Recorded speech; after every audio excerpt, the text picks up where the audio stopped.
Hello everyone. Alright, so please give me a moment. How are we doing? You could answer some questions. How are we doing? Okay, next time we go, please. Alright, so we'll just be going right into the questions. We want to have conversations around the AI chipsets you have in your phones that everyone, unless you're using a phone from maybe 2010, you most likely have it in your phone, or maybe you're like that or Vista that doesn't have a phone. You have it now in your laptops, in your cars. Basically, most recent hardware have those chipsets. But today we'll be focusing on just mobile phones because we have software engineers here and mobile app developers. Because our focus of this entire conversation is, okay, how does it change your workflow for you as a dev when you're working with these new hardware and OS changes? And just several questions around that. What does that mean for the user? What does that mean for the developer? How will it affect your workflow and whatnot? So let's just go right into the very first question. So these chipsets that we're talking about, I'm going to start with sound. Right? Okay. So let me just remind myself. Obum, Lucky, and okay. Thank you. Alright, so how to date like this new AI chipsets that we have, what are the new things, functionalities? So if I'm going to share the work, so you don't repeat what someone else has said. You tell us how it has changed functionalities in the iOS ecosystem. Fair? Who is iPhone here? Let's your phone. iPhone. So you tell us how these new AI chipsets have changed the functionalities and what you think in the iOS ecosystem. You can do Android. Unfortunately for you, you talk about any other OS, like not iOS or Android. So let's start with first. Yeah, so the AI chipsets that we now have for how did it affect the functionalities? Like what are the things we're able to do with our phones now that we couldn't do before due to these chipsets for Android? Hi everyone. Yeah, so things we can now do with mobile phones that we couldn't do with them because of the AI and the chipsets. That's a tricky one because it's not something written out on the billboard, I would say. But then maybe I could say things like personalization. So it's not, I don't think it's yet so mature that everyone notices it, yeah? Or maybe it's still even a work in progress. It's not yet something that anyone has proudly come out and said, this is it. I know Google last year, when they were releasing iPad, their tablet, I think so, 7, 8, or 6, 8, things like that. We were mentioning about the AI embedding, how AI goes so far, the embed goes so far to like generate new, maybe emojis, generate entirely new wallpapers. So it was mainly that I think one new thing is on-device personalization. So kind of noticing that okay, this person, giving the users opportunity to create, to be innovative around theming like colors and icon arrangements, which are things that were left to designers and developers to do. And when they did them, or when we do them, it's kind of the same for every user. But the AI kind of is lending a helping hand in the user's device to go for that to now do this for the user the way the user wants. So I think that on-device personalization is one thing that the AI and the chipsets bring. But outside it, I think maybe there are more. Me, I am kind of hypothetically or supposedly adding that maybe I hope to see a day where AI can go further to, or AI-related chipsets can go further to change a lot of things about the operating system. Yeah, I'm like, now we're having this conversation, it just popped to my mind. It's not something like I thought of before. I'm imagining, talking about personalization, so it should not just be about wallpapers or emojis, but maybe how you configure your device.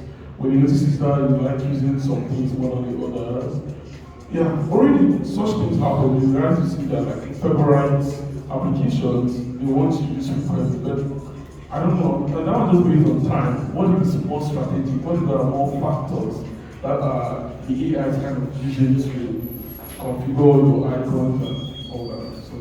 Alright. Because for a moment I was like, are we about to give users the power to change app? Let's say you build app now, you give it to user, and then because they have OS level customizations, you begin to alter a lot of things, move your home button from here within your app. It's going on already without that concept. I think Facebook allows you to, I think I'm talking too much. There are other yeah, because we're going to other people, yeah. Okay, so I'm going to add some things for what I did. Yeah, allows you to do on your iPhones. One of the ones that I've noticed is you can use something like copy images. I play with this a lot in my phone's gallery, where you just compress on an image and it allows you to like copy it as a PPT or an image and then paste it. I'm going to people, why you know that? Wow, you all had to see stuff. I actually expected you were expecting all the stuff, sorry. Because feel like start mentioning all features that have been like Android. So I'm not mentioning. So there are other things in Android that I mentioned as well. Yeah, but this image copy, the interesting thing about it is not like you're copying the entire image file and just throwing it to a different location. It does these things like isolating the object. So if you have this in your background, you just remove them and just copy it just to your frame, and then you can use that to like create stickers or emojis in your messages or different places. You can put it in your notes as well. So that's one of the things that we're able to do. I know on I think in Samsung's last event, they showed this demo where you could be having a phone conversation, and then that phone conversation in a different language will be getting translated to the language of your choice in real time while you're having that phone conversation. That's also one of the things that AI allows us to do now on mobile devices, and this is on iPhone. So. Thank you for saying so much now. Because I was like, so why can't I continue? But it's fine. Thank you very much. I think that it will be, not that it cannot do it, but it's not available yet. So maybe in the next WWDC event we'll see an announcement like that from Apple. That's fine. So thank you very much. Let's hear from Mr. Okay for every other OS that exists that we don't know. So I don't know any other OS apart from Android and iOS. I honestly don't know what I'm supposed to say. But it's obvious that any other OS apart from Android and iOS won't have any AI feature because like the whole AI race has been captured by the two big corporations, obviously. Some of the capabilities or some of the things that we might see from new operating systems or maybe new Android-based systems might be things around automation. I remember back in 2017, Google, they were pushing this Actions by Google thing for their Google Assistant, where you could basically automate everything that you were doing on your phone, and if you had like a smart home system, you could automate that too using Google commands. What I see that might happen is a lot of things that were done in the past were removed because they didn't probably work out fine. They might come back, and they might come back better. I can remember then you have to write a bit of JavaScript, right? A bit of what do you call it, Java to get an action on your mobile app working. So you could automate an action on your phone. Let's say when the person says hello, Google, send okay money, that kind of thing. And those things were cool, but it was limited because you couldn't really be extensive. So if you generated AI, we all currently have ChatGPTs and Geminis, and also with the new chips that they're adding to mobile devices to accelerate machine learning tasks and all that. I think we've seen a lot of old things, a lot of things from the old guard that were discontinued, making a comeback. That's like very useful. And thanks for mentioning that, because one of the major issues that software developers that specialize or AI engineers had was that hardware was struggling to catch up with software. So it made them discontinue a lot of things, and Google is the fan person of just keeping projects, but it's not working. So now, okay, I'm sorry. Just everybody collects money. But yeah, but now, shockingly, for the first time ever, hardware is catching up with software, and that's why we're even having this conversation. Like, it was super fast during the Apple, what do you call it, WW something. They were talking about their neural links that's now on the is it M3 or M4? I don't know what number they are in now. So it's caught up fast enough, which takes me to the next question for us. Sorry, a moment. Alright, so now as mobile devs and software devs, how do all these changes affect your UI UX design for your app? What would you do? What would you have to do differently now to accommodate the new changes? Okay. So let's say normally you're building an app. I know you're not a designer. I don't know why you asked me this question, but just think about it. So normally there'll be a design, and then you'll be like, okay, and you did mention things about personalization, by the way. So you're like, Chidima, like designer, will be like, I did my UX research, and this button has to be here, and the color has to be like this, because this is how our user will behave. Now, Angela said, we don't care about Chidima's research. People can put this button anywhere you like. You can change any color. Also, iPhone now, which was iPhone users are complaining, the new iOS, you can change an icon color.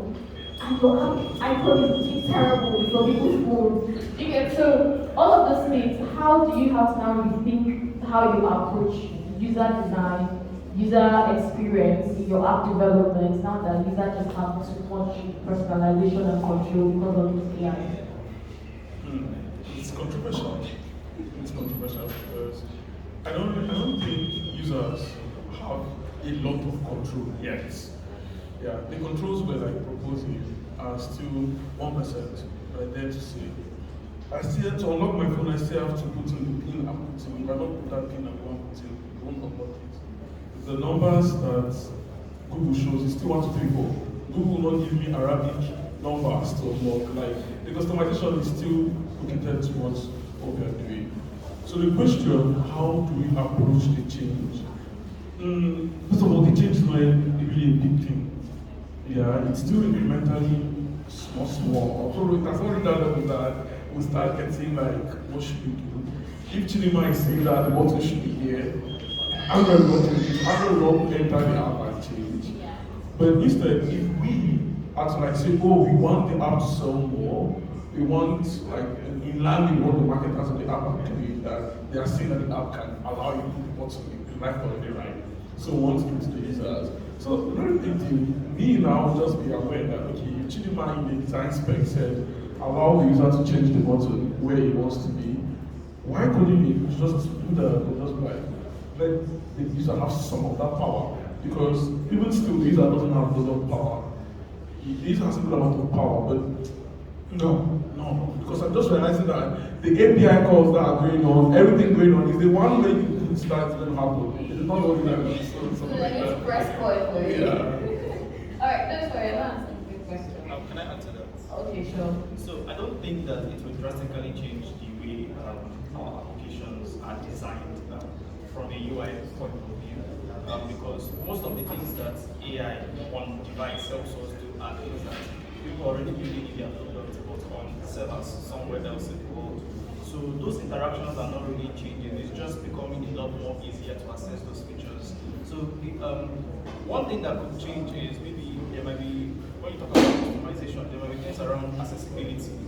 And the way it is in app development is an opt-in thing. So it's something that you opt into to allow your users to use. So if you want to sort of force on them your own design system or your own preferences and not allow them to like customize things, that's something that you should possibly do. For instance, if you currently you're able to like increase the font size of your entire device, but then some applications will not respect that. They'll still show you their default font sizes. So I think that sort of thinking can also be applied to the kind of customizations that you can make with AI.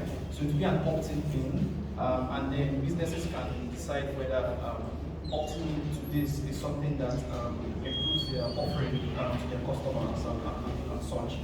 So yeah. Alright. So since you're with my correct, the next question I want to ask is two times for what you're saying, because I want to look at like real-time data processing due to the AI systems, and by extension how it affects us. If I catch it up, you start off. Yes, thank you. So yeah, so like when you were talking, I was just thinking about how, because I think it's okay that mention, you're trying to push a lot of automation. For instance, when I wake up, I'll tell my phone good morning and I already have some presets. Hey, when I tell you good morning, do this, do that, do that, do that. So I think a lot of the OSs are leaning towards more of voice input, right? And I feel like I'm going to make this question too specific for you, but yeah. Looking at it from a voice input POV, how you design your app now, because you don't want to limit it to just text only. You start having to like start thinking ahead of time, how do I accept inputs from other places? People are adding other accessories to their device where they can pinch, they can do this and that to input within your app, yeah? And all of this combined with the fact that there's now real-time data processing happening directly on the phone. So you, the app developer, you're not even stressing about, lags, we're sending it to the cloud for this person to come back and all of those things. So basically, the summary of all this background that I have said is that how do you approach that? You're an app developer, yeah? Okay, I'm asking the right person. How will you approach that? So you also tell other app developers in the house, how should they approach, building apps to accommodate all of these changes? Okay, let me play back what I think I heard. So we want to accommodate other kinds of inputs beyond our regular touch scroll tab. Yes. So things like accepting voice inputs to trigger like commands to happen. Okay, one way that I think that can be approached is if you're going to leverage some of the work that has been done around speech recognition in some of those chips that are currently on the devices. Now this is going to be very problematic because not all devices have these things in them. There are some, except we are specifically targeting people who use Pixels and people who use iPhones and maybe Samsung devices. Majority of, or like some of the other devices don't really have this dedicated functionality.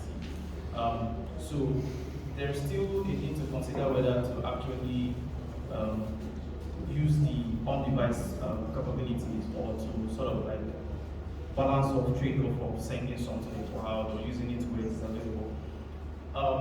How I think that this is going to change the way that some parts of the application work, especially if you're taking in voice inputs, because it would mean several things. It would mean first of all, you're going to need some privacy access to like microphone so that your application can record voice. You're also going to need to like decide when to activate that, whether you want it to be like turned on throughout the session of the usage, or maybe there's going to be a prompt that says, maybe there's going to be a prompt, you tap on a button and it's active, or when you launch the app, it's always active, and it's picking up everything that you see around you. Yeah, so there are some things that you need to like consider when building this, or it could also be like the way you can say a specific phrase like hey Siri or okay Google and it activates. But that also means that it's listening to things around you, but then we are trusting enough to not use that information until you see a specific phrase. But every other thing that happens after that session, that audio session is active and then it's capturing what you're saying and processing it. I think that's totally up to the developers and like what they choose to build. It could also mean that your applications increase drastically in size because you may be installing models that process that speech that do speech synthesis and process that to like map them to specific actions that users want to take. So a lot of trade-offs. There's no one size fits all or like one single step to take. So you need to consider privacy, you need to consider app sizes, and then you have to start thinking of things like effect loading, so you don't download all of the things at once. Maybe you download a very small application, and then users can download your models that they need for machine learning and speech synthesis once they have downloaded the application. So the large size of the application is not inherent. So those are like some of the things that you should consider as an app developer using something like this. All right, thank you very much. That was a beautiful answer. I hope you guys are taking notes, especially our mobile app devs. If you have questions, please write them down and give it to Godspeed. Make your question short, brief. Don't tell us your life story and how you're suffering with the app. Just go straight to the point. Thank you very much. I would like to hear some riddle stories. Okay, I will change it. All right. So my next question of Mr. OK is about the app development cycle and testing process. So before we get into that, if you want to build app now, which one will you use? Because we need case study for this question. You want to build an app now? Mm-hmm. I don't want to build an app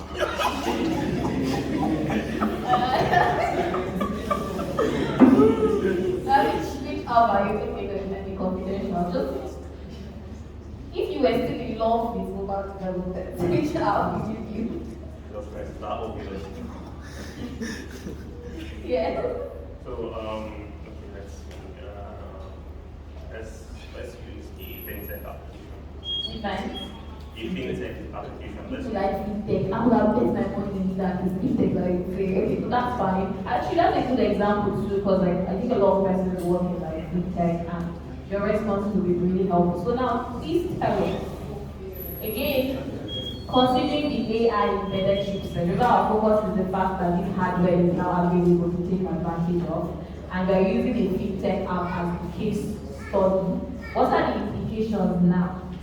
Okay, Development cycle and testing. okay, thinking about it now, I don't think a fintech application will be this way. Why? Because a lot of things about around fintech, you're dealing with people's money, it's confidential. I don't think anyone would want to outsource their, money, their source of livelihood or anything like that to artificial intelligence because they are prone to mistakes. So I don't think a fintech application would be a good case study. Okay, let's use a case study. Let's think about a real-time sign language translation application. Sorry, I'm hearing people's gossip. I hope it's special that you're writing down. If you should pay attention to that, okay, please go on. Yeah, so let's use a real-time sign language translation application where Did you say sign language? yeah, sign Oh, wow, language, okay. ASL, all that. So funny enough, this was actually a project that I worked on a couple of years ago. We have different tiers when it comes to testing application. There are different things to consider. There are different things to put in place, especially when you're building. So first of all, you have to know you can build it before you can test it. One good thing about AI, things like ChatGPT, Gemini, and all that is you can quickly get answers to whatever problem you're trying to solve and all that. When I tried building this, there was no ChatGPT, there was no Gemini, so I suffered. What you find out while building an application that's very niche, when you're building an application that's very niche, is that AI doesn't really help a lot. Because when you think about a lot of data that you have on the internet, not a lot of people have attempted building a real-time sign language translator application, number one. So you don't have enough data on that. And people who have tried building it, they keep that, they hold that data because it's valuable. It's not something you want to give out. Yeah. So one of the major problems you'll see in that situation, like that kind of application is you find out that some of the AI chipsets will not stand, they will not be able to handle the real-time processing of that kind of data. You won't be able to do all that's supposed to be done, that's taking video feed, breaking it into frames, getting the key points from the images that you're seeing for each frame, then processing that data, sending that data to the model, and getting the information from the model, probably running it through text to speech. When you think about every single step that you have to go through, the app is most likely going to crash, and that's when you now find out, okay, I think what I'm going to do at this point is move the model and everything concerning data processing to the cloud and just be sending bits of videos and all that. So that's one of the first steps is testing, finding out and figuring out if what you're trying to do is not possible. And most times, AI will tell you if it's possible. It probably hallucinate and lie to you. Yeah, it will lead you astray. But when it comes to applications where they're very common, things like fintech applications and all that, testing and exploration comes very easy because everybody has built some kind of app that they want to use to handle finance. And there's always some guy that's doing open source. Like there's a project on GitHub that's supposed to be an open source finance manager that anybody can download and use it to manage their finances, link it to their accounts and all that. When you look at projects like that, you find out that testing those kind of projects, building and testing those kind of projects alongside AI, it's very easy because AI knows what you're looking for. It has an idea, even if it doesn't, it's going to give you good enough idea to build from there. Then, that's on the building stage, when you actually know what you're building and AI help you. Then there's the automated test stage. For things concerning automated testing with AI, it's usually very straightforward. I have friends who use AI to write their unit tests, their integration tests. They use AI to write anything concerning testing.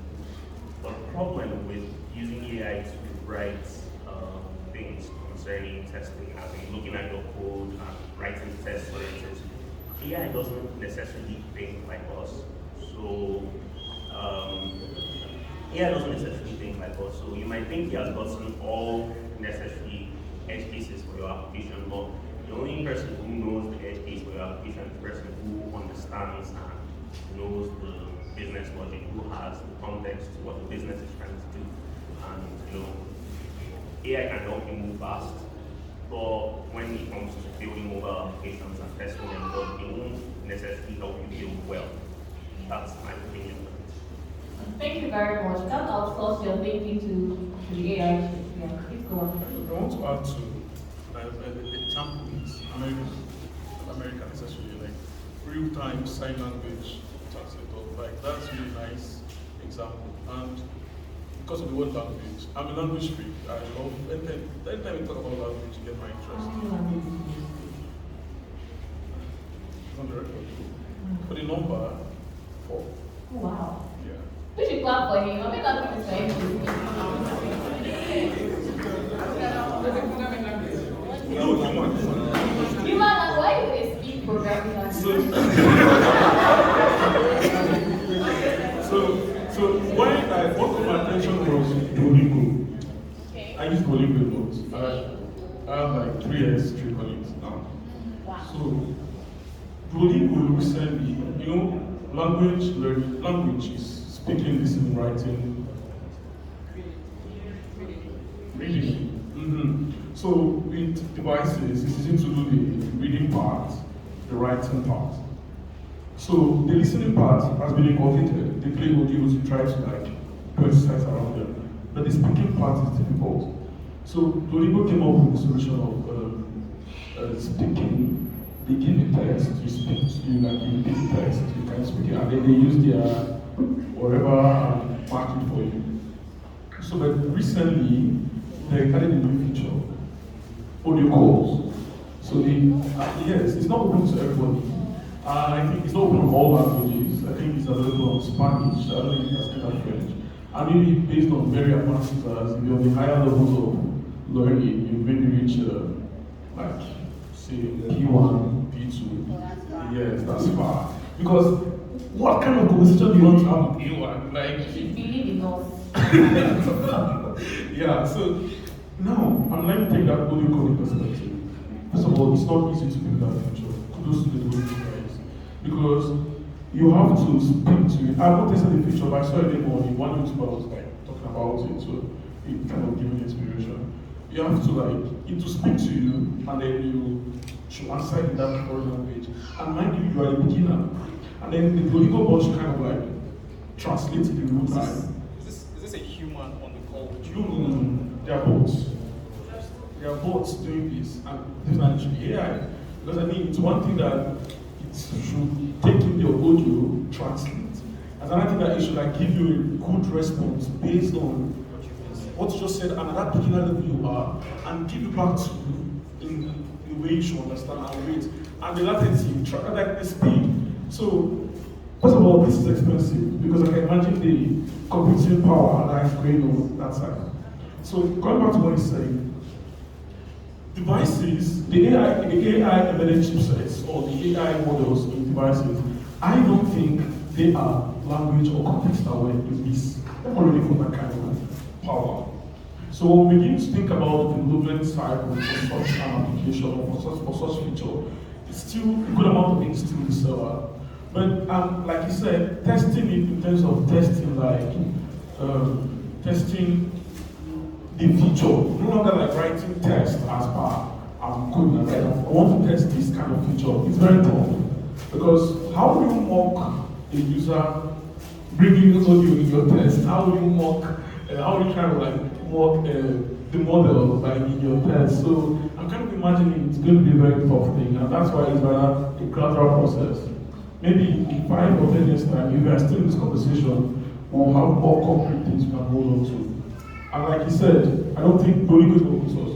I don't even think if I'm to embark on that project now, I don't know how to come up. Thank you. Yeah. Alright, please give me the mic. I think you have something to ask. No, I'm focused myself. Alright, that's fine. So I have one more question for the speakers, I think 1 or 2, and then we'll take your own questions. So let's see. Let's talk about privacy concerns. Okay, so let's go here. Yeah. So what privacy issues should we care about, and how do we go about handling them? I think I hinted at it when I talked about the audio input thing. For the most part, if processing is going to be happening, I mean let's approach this with some assumptions. Let's assume people are not ready for our data, they will allow us to run our things on our device. If all companies are like that and they are out for our social good, it means that we can trust them to only run those things on our device if those devices have that capability to synthesize that information and do something with it. So, in a way, it's the idea of AI on device is a win for privacy because we no longer have to send user-generated data to some server that we don't know where it is somewhere, and we no longer have to wonder how are they using my data there, like are they storing it after they process it, for how long, those sort of considerations. But there's still, because of the way that some of these companies have behaved, and by that I mean like you see a lot of lawsuits about misappropriation of user data. So it's not so easy to like trust companies like that to be stewards of your generated data, even if they are running that on the device, right? So there's still a lot of things that the OS will give to the user, like some abilities they give to the user. For instance, if I know that an application is going to require voice inputs for me to use it, I have the power to say I don't want to use this application. Like I don't want to give you mic access. You don't have this permission. So I can turn that off. But then, if the application's features leverage on-device processing, for instance, like this long press on an image to isolate yourself from it and then move it to wherever you want. Nothing there asks you for your permission, whether you want that to be possible. So in that case, like there's still some gray areas, right? There's still some gray areas. Maybe what we can do if we are paranoid is decide, as long as you are processing all of this on the device, I turn off internet access to that specific application so it doesn't send out data. But I can think of many ways to bypass that. I will just cache it, and then when you are connected to the internet, I'll fall down. So there are, I think a part of this is users being aware of what is possible and not blindly trusting corporations with their data. So like, you know how much you are willing to give up to them in exchange of using their services. So yeah, that's really what it is. By extension, most of the time when you send your usage is also trading data for that same application. And then you can't say no, because if I say no now, I cannot use the app. So you can see problem. Alright, so my really last question, I think from here before I take bigger questions from you, because we're already hinting at the ASL app and we want to explore further on the capabilities of mobile cameras, AR features, now with the AI chipset. I think I'll put myself on this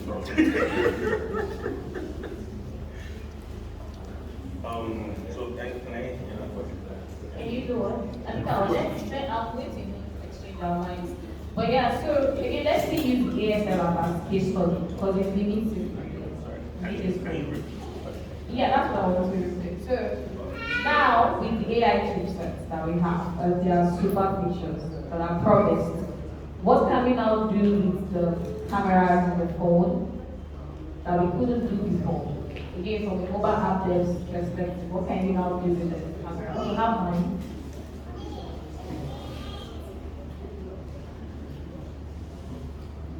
So obviously we can do a lot more processing on mobile devices.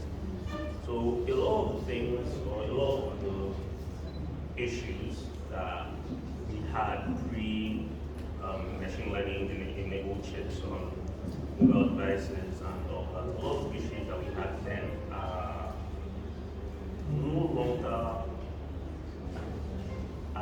longer as serious as they were then. Currently, people build real-time video processing, audio processing applications on mobile phones.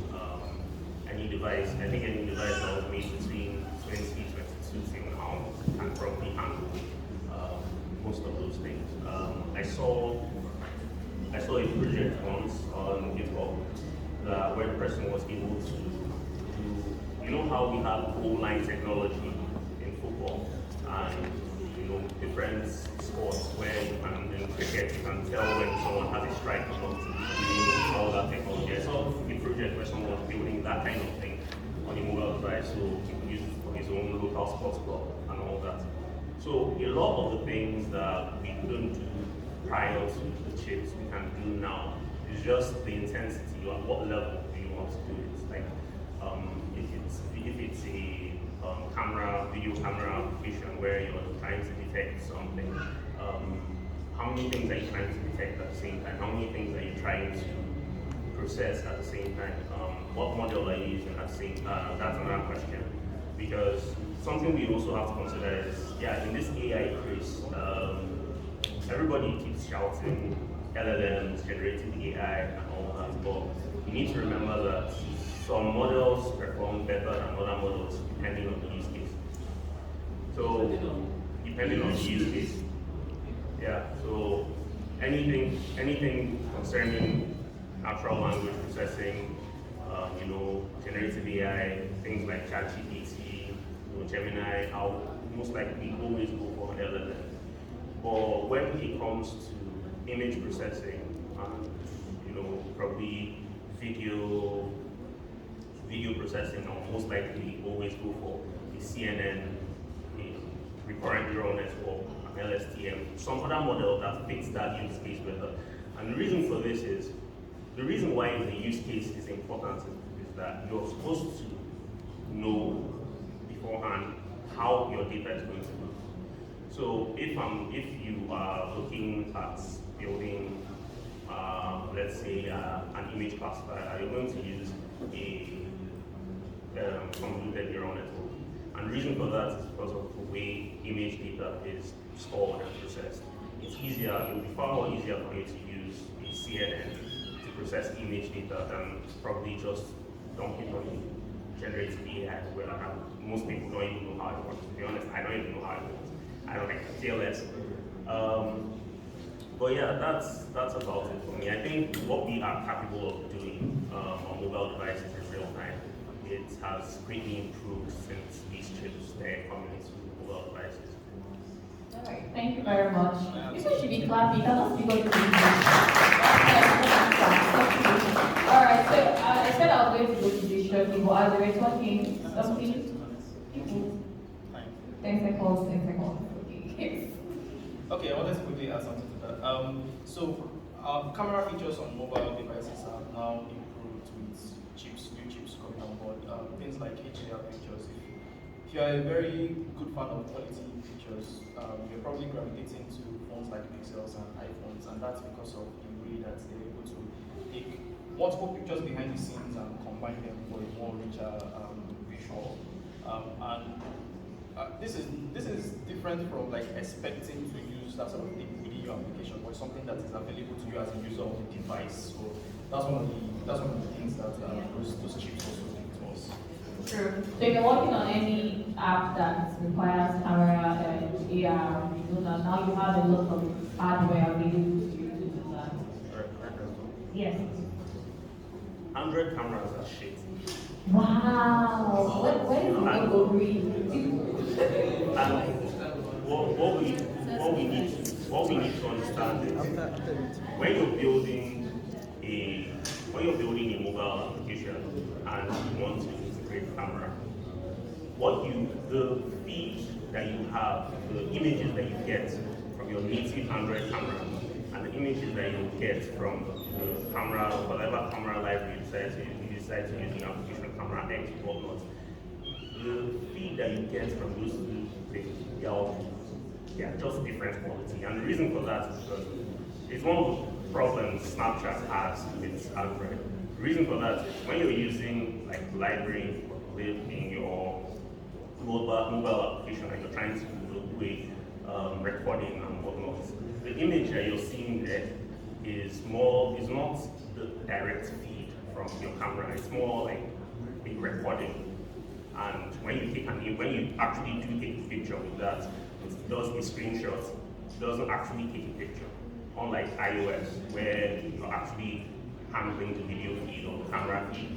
So when you're building an application and it involves the camera, if you're expecting to access the whole HDR feature and all that, I don't know about right now because it's been a while, but if you're expecting to get like the full image, HDR, whatnot, from your application using like certain APIs the operating system gives you, you're going to be really disappointed. So yeah, Android cameras are great, but using them within your application, they're shit. Yeah, okay, no, I get what he's saying. So yes, I agree. However, if you use a Samsung, you don't have that problem. I use an Android though. Yeah. That's And he's not talking about you using your camera to take pictures. I hope you know. He's talking about you using an app and you need to access the actual user's camera. Yeah, that's very much. What is Snapchat doing? Calm down. Alright, so before I go, because as we're talking, I was thinking about, I don't know if they're thinking about because no one asked. You all seem very knowledgeable, and I think a lot of persons want to know how they can be up to date with this type of information. Like, okay, what's available to me as a mobile app there? How do I take advantage of it? Lots of R&D is happening outside Nigeria, of course, but people don't care about R&D. And then they dump all the results in for us and we use them. So as our seniors in the industry, how do you all keep up to date? Where do you go to? How do you do it? Please tell them so we can be better. Let's start with my career, so you do it. Okay, so the best place is probably events from this organization. So Apple's WWDC, Google's I/O. I forgot what Samsung's event is called. But then these are events where these companies come to announce what they have achieved or what they've been working on. And that's where we get this sort of information. Beyond events, they also seem to have some sort of like deep dives. For Apple WWDC, for instance, the event is just, oh hey, this is what they announce the shiny things, right? And then they have these developer sessions where it's sort of like hands-on. Developers are showing you how to use these APIs to get things done within your application. So you can also look forward to those sort of deep dives. Apart from that, there's also engineering blogs. Now this depends on what you're looking for, because different people are building different things. So if you're more interested in, for instance, like sign language, for instance, then maybe you want to look for an organization that is building sign language products and has an engineering blog and that they're sharing their knowledge there on. So you can go there and like find out how they were able to do things that they currently have. So yeah, those two. Awesome. I usually stumble upon things, I'm not gonna lie. As this being said, like everything, if you are looking to keep up to date, like everything that's happening, mobile development, yeah, you should look towards like the events, the companies that handle all of that, all these events, and look for deep dives on those topics. But I think it's more beneficial, it will be a lot more beneficial to build stuff than to try and keep up with the needs. Because when you build stuff, you get to figure out, or you get to learn the process, what is possible, what isn't possible. And yeah, when you take note of those things, you by default start looking out for when it will be possible, when it's not possible. So while you're looking at all the events and checking out those new capabilities and what's possible on the mobile device and all that, yeah, you should try as much as possible to build a lot of stuff, and not just anything, build very difficult things. Yeah, that's all right, thank you. Yeah, as for how I keep up to date as on a personal level, I think I give it to two things. I credit community and I credit social media. I'm very fond of companies programs like this. I believe the more events you attend, the more people you meet, the more the other, you hear something you wouldn't have heard. And even if it's being recorded, that's just the kind of interactions you get that you won't get out of record.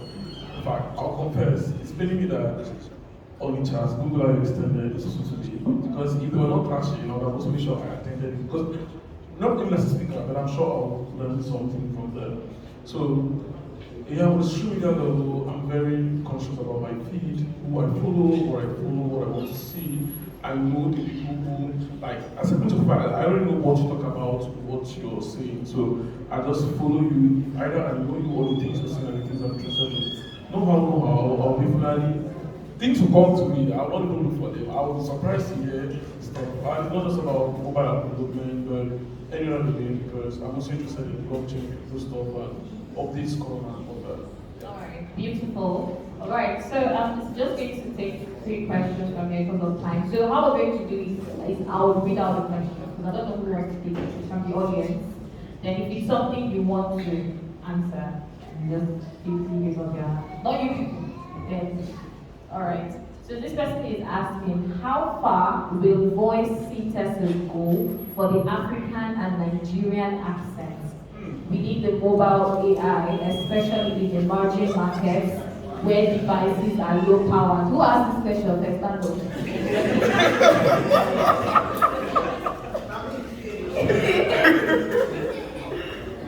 But it is a very important question. Alright, you're the person that asked about. Yes, we'll see how. I don't know.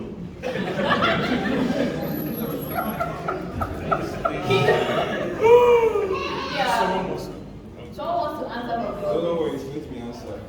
It will be answered. Okay, you also like that part of the Okay, you put panel answer. Okay. Thank you. Next one is there a way to use, who says you want to access WhatsApp API? Is there a way to use the WhatsApp voice recorder code to make one's application able to implement voice messaging?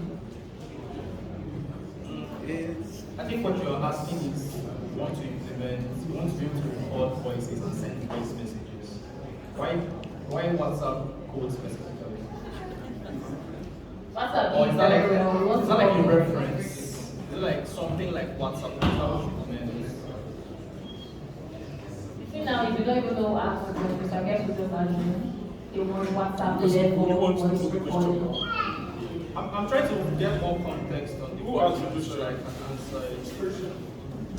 Okay, she has asked. Alright, it wasn't the WhatsApp voice note, just how to implement it. Something like that. Yeah, something like that. Okay, so first thing is you need to request permission to use the microphone on the device. And then these devices give you voice recording APIs, like APIs that you can use to record voice in different formats, whether it's MP3 or WAV or whatever audio formats that you want. Then you would send this the way you send text, images, or whatever to your server. And I'm assuming you want to build a chat application too. And this gets sent to the recipients that you intended for them to receive it. They receive it as a media file, right? And then they can download it, they can stream the device and download it as a media file. And then you use your operating systems on Android iOS also provide you with voice playback APIs, like APIs that you can use to play back sound. So you give that file to that sort of API and then it plays it out for you. So that's really the way to go. All right, thank you very much. So, that's just the wake up from Stephen. Let me clap, All right, so this one, I didn't want to skip it, but I think it's something that we'll technically answer. The person is asking how AI chip is actually different since we have all these AI tools. And the short answer is what we're talking about here is that is the AI chip that makes those tools work efficiently on device for you instead of having to like process everything like that. So let's take this person's question and ask the question.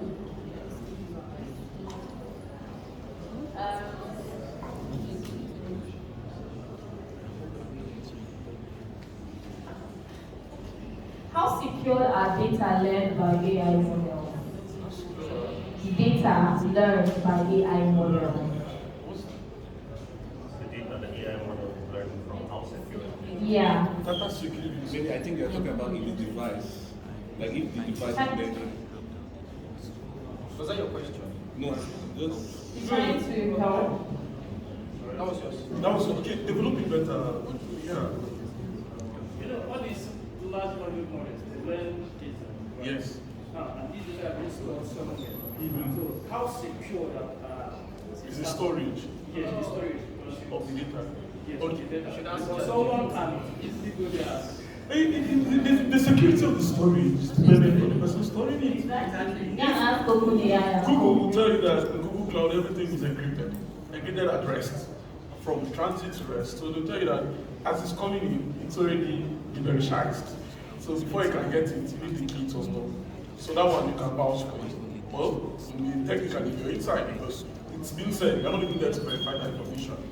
Yeah, but the worry about security, I'm not belittling you, but to chip in there, in the sense that the data is already with the model. You cannot ungive the data, you cannot take out the data back to the model. Once you give it, you're giving it, once you give it, you're giving it already. So you cannot like, why are you worrying about the security? What for? The security was already breached like the moment it was given. And then I don't know if you're understanding the context I'm coming from. Like, what is it a big deal that the data is being secured? Like, are you worried that it can enter malicious hands? You know, like, if you're using, like if you're using Gemini mobile phone, Yeah. there are some, personal data that Gemini can learn from you. Okay. And so those personal data. It's not useful. Yes, Okay. that's what I'm worried about. I think when it comes to that, most most best practices have you that because data must be prepared before it can be used to train the model. Models don't just use any data. So during the preparation stage, usually remove personal identifiable information. Yeah, because you have to also arrange it and clean it, remove junk, remove noise, all this kind of stuff. During that process, remove anything, emails, phone numbers, just look for the things that might be useful. Because you're trying to observe patterns in the to get the model, to why they don't get the model. So I think that's the security. I doubt it actually goes in there. The major privacy concern is actually even habits. that these people actually learn how to behave and they use it for advertisement about us. It's not even about identity. I think when people cry about privacy, right, it's not even about like they kind of know that this is Obum talking or this is Obum's phone. No. It's about the fact that Obum likes volleyball and Obum likes singing, Obum likes languages. So my art should be about these things because of the things I do. That's even what the privacy thing is about.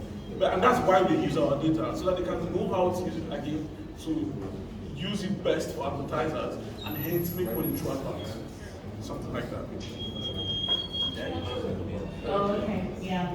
Alright, so someone is asking, TV you should answer, it's not who they are LinkedIn. First of all, they said people are brilliant, we should clap my brilliant panel. Thank you. Like LokDon, are you brilliant? Yeah, they say they are brilliant and they would like to know more about you all, but please just look their names on LinkedIn and read, their bio and all that. Okay, so I think we've come to the end, but I want you all have a final